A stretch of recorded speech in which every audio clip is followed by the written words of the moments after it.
Umaga na pala. Kailangan ko nang bumangon upang habulin ang oras.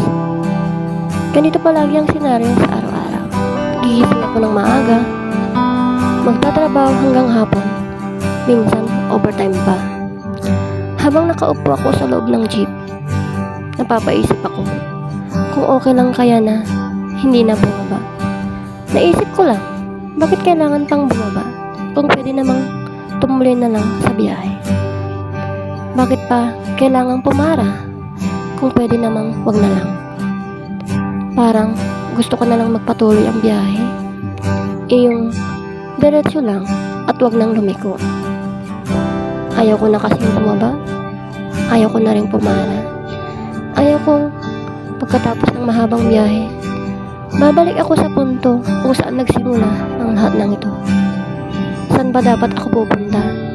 Saan ako bababa? Ayaw kong matapos ang oras.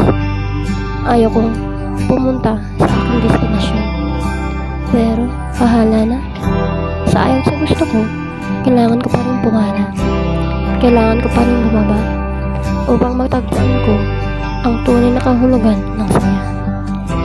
Gusto ko lang naman sumakay sa agos ng buhay nang walang inaalalang responsibilidad.